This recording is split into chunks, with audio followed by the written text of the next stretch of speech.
Bonjour et bienvenue sur Festool TV. Je m'appelle Franck. L'épisode d'aujourd'hui est consacré à nos défonceuses. Nous avons ici 3 tailles différentes. La plus petite est le modèle 1010 watts. Nous avons ensuite le modèle 1400 et enfin le modèle 2200 watts. Le nombre de watts nous indique la puissance des différentes machines. Toutes les machines ont un point commun, elles sont compatibles avec notre rail de guidage. C'est très important car cela me permet d'utiliser toutes les machines avec l'adaptateur et le rail de guidage. Autre point très intéressant, je peux utiliser notre système d'aspiration avec toutes les machines. Dans le cas du modèle 1010, j'utilise le tuyau d'aspiration de diamètre 27.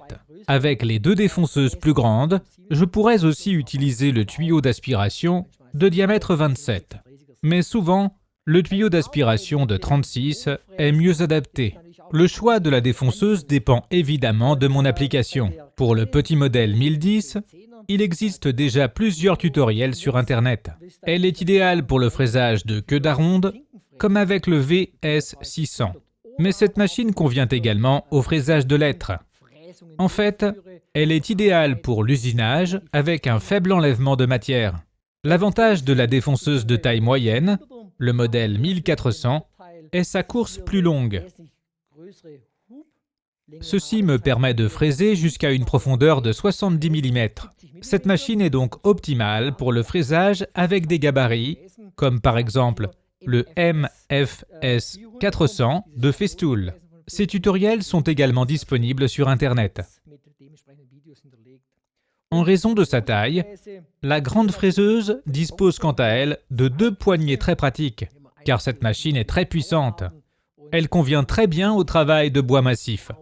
La course de fraisage de cette machine atteint 80 mm. Elle permet aussi de travailler avec des gabarits. Je pense notamment aux gabarits modulables APS pour l'assemblage de plans de travail. Mais il est aussi tout à fait possible de travailler le bois massif. Les défonceuses se distinguent également par leur outil de fraisage, qui dispose de diamètres différents.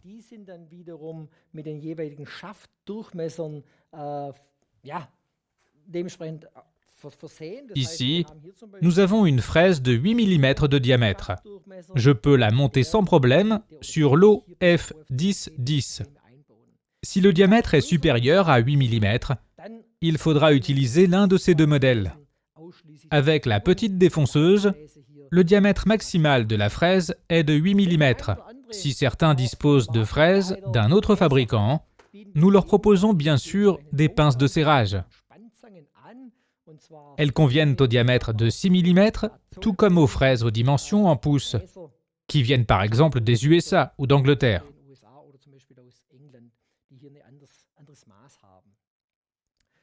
Certains se sont peut-être interrogés sur la forme unique en son genre. D'après nous, elle offre une très bonne maniabilité pour les machines de petite taille. L'utilisateur peut l'utiliser facilement à une main. La machine est très facile à guider. Dans le cas des petites applications, je peux facilement régler la vitesse sans interrompre mon travail. L'emplacement de l'interrupteur marche-arrêt est aussi très pratique. Ces machines offrent donc une très grande ergonomie. En revanche, le modèle 2200 s'utilise à 2 mains. On distingue très bien sur le côté le système de verrouillage. Quand j'enfonce la machine dans le matériau, je peux limiter la profondeur de la main gauche. Je garde donc constamment les 2 mains sur la machine. Un petit interrupteur me permet aussi d'enclencher l'aspiration pendant l'utilisation de la machine. La zone de travail est alors fermée et l'aspiration optimisée. Les 3 machines possèdent un dispositif de réglage fin. On le voit très bien ici. Ce dispositif de réglage fin permet d'adapter parfaitement la profondeur ou la hauteur de fraisage au dixième de millimètre près. Les machines ont aussi des butées étagées. Elles permettent de régler rapidement les profondeurs de fraisage souvent utilisées. Il existe aussi de nombreux accessoires combinables avec les machines. On peut par exemple monter une butée parallèle.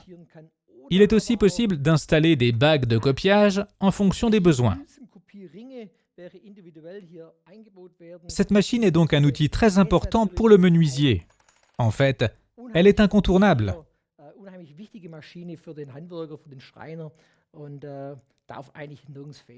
Dans les prochains épisodes, j'aimerais vous montrer comment utiliser les défonceuses. Je vous expliquerai également comment installer les accessoires et les utiliser au mieux. J'espère que ces thématiques vous intéresseront. Je serai content de vous retrouver sur Festool TV. À bientôt, Franck.